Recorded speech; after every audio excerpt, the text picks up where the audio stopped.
Hello guys and welcome to Daily Market Movements. Welcome to another episode where today we're going to be analyzing the NASDAQ 100.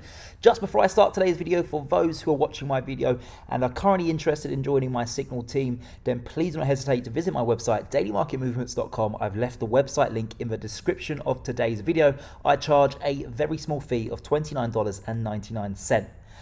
Back to the NASDAQ 100. The NASDAQ 100 has skyrocketed during today's trading session, continuing on adding gains here for the NASDAQ 100. The past 2 weeks has just been an explosive movement off those lows of around 13,000. And at this moment in time, we're up around 14.5%. Just in 2 weeks. That is astonishing. You've got to really go far. You've really got to go back far to find another time period where we've rallied 17% in 2 weeks. In fact, I think you'd have to probably go back to the COVID lows that we achieved back in March 2020. You could argue that we got a massive explosive towards the upside, but 17% is extremely impressive here for the NASDAQ 100.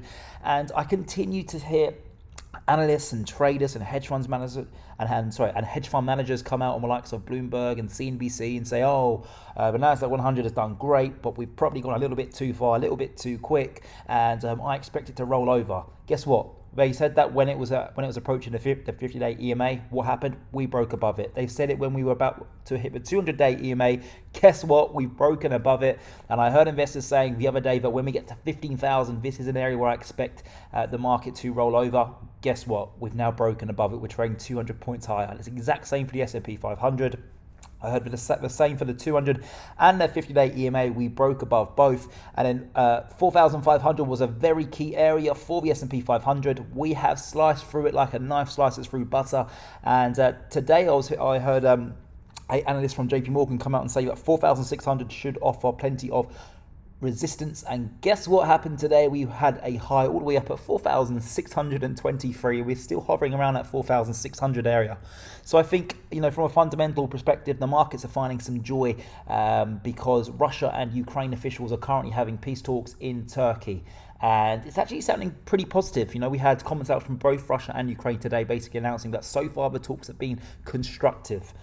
So that definitely is a positive. And Russia have come out and they've said that they are going to commit to stop bombing around areas near Kiev. So, okay, you have to take that kind of as a positive. They're not saying that they're still going to attack Kiev. Will this happen? Time will tell, but you've got to take it as a positive. You've got to take it step by step and day by day. And, in terms of the NASDAQ 100, this is very, very positive. We continue to carry on this rally towards the upside. We're now trading above 15,000. 15,000 is a very large round number. You can look at that to act as a floor in the market. And then, of course, just below you, the 200 and the 50-day EMA. And you could argue that the 200-day EMA is just about to start sloping towards the upside. And we will probably get that bullish crossover here with the 50-day EMA piercing above the 200. That being said, I really would not be surprised if we do see a pullback back to go and test the 200-day EMA as a new floor in the market, and that's an area where I do expect the market to hold, and then it could be that slow grind towards the upside where we go and challenge those all-time highs perhaps later on in the year. Of course, we've got a lot of data that's coming out in the short term. We have the Fed minutes meeting coming up in about a week's or 2 weeks time, so that's mid-April. We have some inflation data coming out next week, which is going to be very important. So definitely some key fundamental parts of news coming out, but nevertheless, I think there are some fantastic buying opportunities. If we do get a retest of that 200-day EMA, that has a fantastic money-making opportunity, where you could potentially make lots of money. And I myself and my Signal team are ready. So as I mentioned at the start of today's video, if you are looking to join my Signal team, please do not hesitate to go and visit my website, dailymarketmovements.com.